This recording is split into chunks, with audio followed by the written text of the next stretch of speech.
அடியேன் ராமானுஜதாசன். அனைவருக்கும் வணக்கம். இன்னைக்கு நம்ம ராமானுஜ நூற்றந்தாதியில 16வது பாசுரம் பார்க்கலாமா? தாழ்வொன்றில்லாம் மறை தாழ்ந்து தலம் முழுதும் களியே ஆழ்கின்ற நாள் வந்து அளித்தவன் காண்மின் அரங்கர் மௌலி சூழ்கின்ற மாலையை சூடி கொடுத்தவள் தொள்ளருள்ளாள் வாழ்கின்றவள் ராமானுஜன் என்னும் மாமுனியே.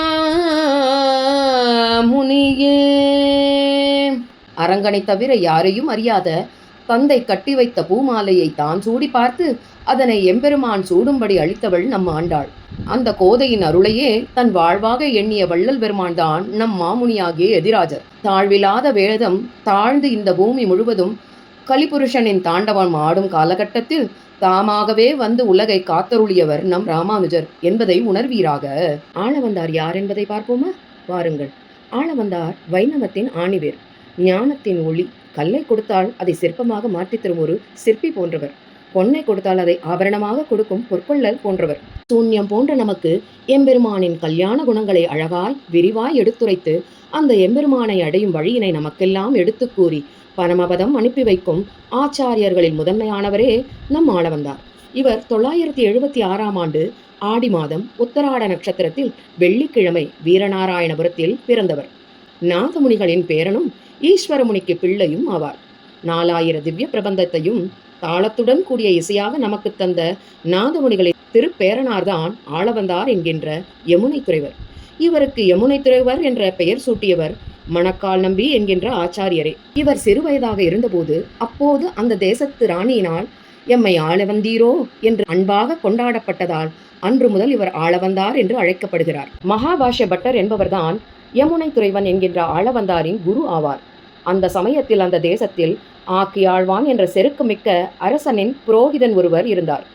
அவர் மற்ற வித்வான்களை அடிமைப்படுத்தி அவர்களிடம் கப்பம் பெற்று வாழ்ந்து வந்தார்.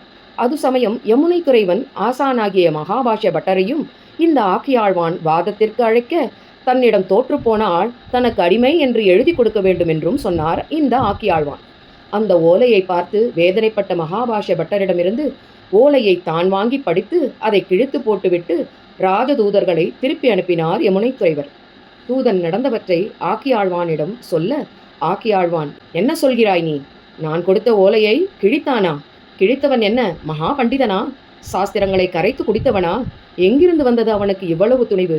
என்னிடமே இருமாப்பா, அவனிடம் இதனை கேட்டு வா என்று வந்த தூதரை திரும்பவும் மகாபாஷ்ய பட்டரிடமே திருப்பி அனுப்பினார் அந்த ஆக்கியாழ்வான். சென்ற தூதன் திரும்பவும் ஆக்கியாழ்வானிடம் வந்து, ஆக்கியாழ்வாரே, அவன் சிறுவனாக தெரிகிறான். அவன் முகத்தில் ஞானம் ஜொலிக்கிறது.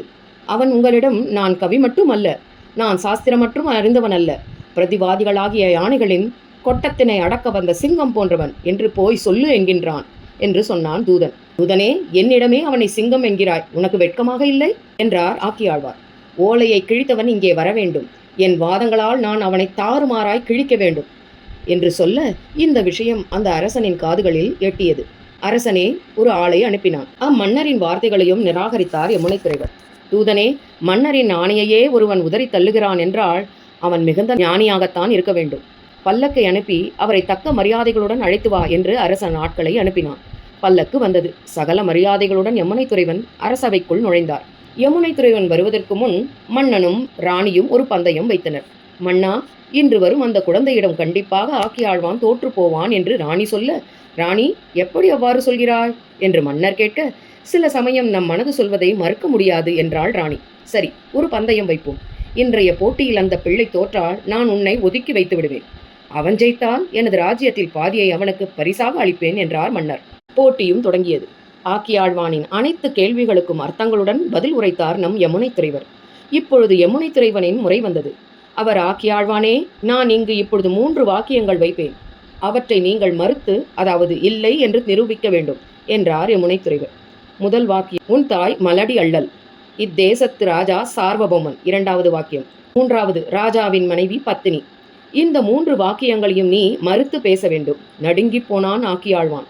யமுனை துறைவரே, என்னால் இவற்றை மறுத்து கூற முடியவில்லை. உம்மால் முடியுமா என்று கேட்க யமுனைத்துறைவர் சொன்னார், நான் மறுத்து கூறிவிட்டால் நீங்கள் தோற்று போவீர்கள், அதை ஒப்புக்கொள்கிறீர்களா என்று கேட்டார். நீங்கள் சொல்லும் கருத்து ஏற்புடையதாக இருந்தால் நான் என் தோல்வியை ஒப்புக்கொள்கிறேன் என்றார் ஆக்கியாழ்வார். சரி, முதல் வாக்கியம். ஒரு மரம் மட்டும் இருந்தால் அந்த தோட்டத்தை தோப்பு ஆகாது, மரங்களின் கூட்டத்தையே தோப்பு என்று சொல்வோம். அதுபோல் ஒரே ஒரு பிள்ளையை பெற்றவள் மலடிக்கு சமம் என்று சாஸ்திரம் சொல்கிறது. பெற்ற ஒரு மகனும் மரணித்தான் என்றால் அந்த தாயை அம்மா என்று அழைக்க மகன் இருக்க மாட்டான். அதனால்தான் ஒரு பிள்ளை பெற்றவள் மலடி என்று சாஸ்திரம் சொல்கிறது. நீரும் உன் தாய்க்கு ஒரே மகனே, அதனால்தான் உன் தாய் மலடி ஆவாள் என்றார். இரண்டாவது வார்த்தை. ராஜா சார்வபௌமன். இந்த பூமி மொத்தமும் ஆள்பவனே சார்வபௌமன். நம் ராஜா ஒரு குறிப்பிட்ட நிலப்பரப்பை மட்டுமே ஆள்வதால் இவர் சார்வபௌமர் அல்லர். மூன்றாவது, ராஜாவின் மனைவி பத்தினி. திருமண சடங்குகளில் ஒரு மந்திரம் சொல்லப்படும். அதில் சந்திரன், கந்தரவன், அக்னி இம்மூவரிடமிருந்து நான் உன்னை மனைவியாக பெற்றுக்கொள்கிறேன் என்பதே அந்த மந்திரம். அந்த மந்திரத்தை சொல்லியே மணமகன் மணமகளை திருமணம் செய்கிறான். இந்த மந்திரம் தம்பதியரை நன்றாக வாழ வைக்கும் ஆசீர்வாதம் போன்றது. இந்த வகையில் பார்க்கும்போது ஒவ்வொரு பெண்ணுக்கும் தன் கணவன் நான்காவது கணவனே. அந்த வகையில் இந்த ராணி பத்தினி அல்லள் என்று விளக்கி 3 வாதங்களையும் இல்லை என்று நிரூபணமாகச் சொன்னார் யமுனைத்துறைவர். தன் தோல்வியை ஒப்புக்கொண்டார் ஆக்கியாழ்வார். யமுனைத்துறைவர் போட்டியில் வெற்றி பெற்றதால் தன் வாழ்வு காக்கப்பட்டது என்ற மகிழ்ச்சியில் எம்மை வாழ வைத்து இங்கே ஆள வந்தீரோ என்று மகாராணி பெருமையாக அழைத்தார். ராஜாவும் தனது ராஜ்யத்தில் பாதியை யமுனைத்துறைவருக்கு அளித்தான். அன்றிலிருந்து நம் யமுனைத்துறைவன் ஆள வந்தார் என்று அழைக்கப்பட்டார். ஒரு மன்னனாக லௌகீக சுகங்களில் நாதமுனியின் பேரன் நாளும் கிடந்தார். ராஜாவாக போனபடியால் விஷய சுகங்களில் ஈடுபட்டிருந்தார் ஆளவந்தார். காலம் ஓடத் தொடங்கியது. ஆளவந்தாரை வைணவத்திற்கு தொண்டு செய்ய அழைப்பது எப்படி? மணக்கால் நம்பி யோசித்தார். இவர் உய்யக்கொண்டாரின் சிஷ்யர். உய்யக்கொண்டார் நாதமுனிகளின் சிஷ்யர். நாதமுனிகள் உய்யக்கொண்டாரிடம் தான் வளர்த்த இந்த வைணவ சம்பிரதாயம் தன் பேரனை சென்றடைய வேண்டும் என்பதே என் ஆசை என்று சொன்னார். அதனால்தான் உய்யக்கொண்டார் காலத்தில் இது நடக்க முடியாமல் போகவே அவர் மணக்கால் நம்பியிடம் இவற்றை சொல்லி அதை செய்து முடிக்கச் சொன்னார். அதனால் மணக்கால் நம்பி என்ன செய்தார் என்றால், மன்னரை தனியே பார்ப்பது துர்லபம் என்பதால் அரசனுக்கு மிகவும் பிடித்த தூதுவளை கீரையை தினமும் அரசனின் சமையலில் சேர்க்கும்படி சமையல்காரரிடம் கொடுத்து வந்தார். சமையல்காரரும் தினமும் அக்கீரையை அரசனின் உணவில் சேர்த்து கொண்டே வந்தார். 6 மாதங்களுக்கு பிறகு மணக்கால் நம்பி கீரை கொடுப்பதை நிறுத்திவிட்டார். அரசன் தினமும் தன் சாப்பாட்டில் தூதுவளை கீரை இருக்குமே, ஏன் 4 நாட்களாக கீரை இல்லை என்று சமையல் செய்பவரிடம் கேட்க, அவரும் ஓர் அந்தணர் ஒருவர் தினமும் இந்த கீரையை கொண்டு வந்து கொடுத்தார். நாங்கள் அதை சமையலில் சேர்த்தோம். ஆனால் ஒரு 4 நாட்களாக அவ்வந்தனர் வர காணோம். அதனால்தான் தூதுவளை கீரை உணவில் இல்லை என்றனர். அப்போது மன்னர், நாளை அவ்வந்தனர் வந்தால் என்னிடம் அழைத்து வா என்றார். மறுநாள் மணக்கால் நம்பியும் கீரையுடன் வர சமையற்காரர் அவரிடம் உங்களை அரசர் பார்க்க விரும்புவதாகச் சொன்னார். அவரை அழைத்து கொண்டு மன்னருக்கு முன் நிறுத்தினார். மன்னரும், யார் நீங்கள்? ஏன் இப்பொழுது தினமும் தூதுவளை கீரை கொண்டு வருவதை நிறுத்திவிட்டீர் என்று கேட்டார். அப்போது மணக்கால் நம்பி அரசனிடம், நாதமுனிகளை அறிவீரோ என்று கேட்க, அவரின் சீடருக்கு நான் சீடனாவேன். மணக்கால் நம்பி என்பது எனது பெயர். மணக்கால் நம்பி ஆளவந்தாருக்கு அவரது பாட்டனாரை, அதாவது தாத்தாவை ஞாபகப்படுத்தினார். அரசனும், எனது விருப்பத்தினை அறிந்த தாங்கள் இத்தனை நாட்களும் கீரையினை கொடுத்ததற்கு உமக்கு என்ன வேண்டும் என்று கேட்டார். அரசே, நான் உம்மிடம் வாங்க வரவில்லை, கொடுக்கவே வந்துள்ளேன். உமது பாட்டனாரின் சொத்து என்னிடம் வெகு நாட்களாக இருக்கிறது. அதை உம்மிடம் கொடுக்கவே வந்தேன் என்றார் மணக்கால் நம்பிகள். மணக்கால் நம்பியே, அது மாநிதியோ என்று கேட்க, ஆம், அதற்கு மேலானது. கீரை சுகம் கண்டீரே, இனி உங்களுக்கு கீதை சுகம் காட்டட்டுமா என்றார் மணக்கால் நம்பி.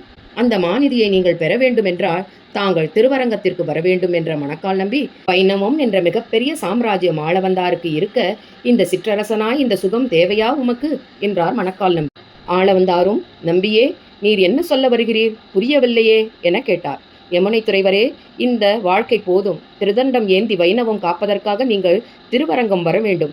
தன்னை உணர்ந்த ஆளவந்தார் அனைத்தும் துறந்து அரங்கனின் சன்னதியை அடைந்தார். அரங்கனும், என்ன ஆளவந்தாரே, வைணவம் ஆள வந்தீரா என கேட்டார். அரங்கனே, அத்தனை தகுதி அடியேனுக்கு கிடையாது. அடியேனின் பிழைகளை பொறுத்தருளும்படி உம்மிடம் வேண்டவும் அருகதையற்றவன் நான். அரங்கனே, என் பாட்டனும் தந்தையும் உமக்கு செய்த கைங்கரியங்கள் கருத்தில் கொண்டு என்னை மன்னித்தருள வேண்டும். ஸ்ரீமன் நாதமுனியும் உய்யக்கொண்டாரும் மணக்கால் நம்பியும் நிர்வாகம் செய்த இந்த வைணவ சம்பிரதாயம் இனி உன்னால் பெருமைப்படும் என்றான் அரங்கன். மேலும், நீ அடையாளம் காட்டும் ஒருவனால் இந்த அகிலமே ஆசீர்வதிக்கப்படும். இன்று இவ்வாறு ஒரு நிகழ்வு நடக்கும் என்று அன்றே அரங்கன் சொன்னான். அந்த ஆளவந்தார்தான் இன்று தன் திருவாய் மலர்ந்து, ஆம், இவன் முதல்வன் என்று ராமானுஜரை பார்த்து சொன்னார். சாதிகளை களைய எம்பெருமானாருக்கு முன்னோடியாய் இருந்தவர்தான் நம் ஆளவந்தார். மேலும் ராமானுஜ வைபவம் அடுத்த பகுதியில் பார்ப்போம்.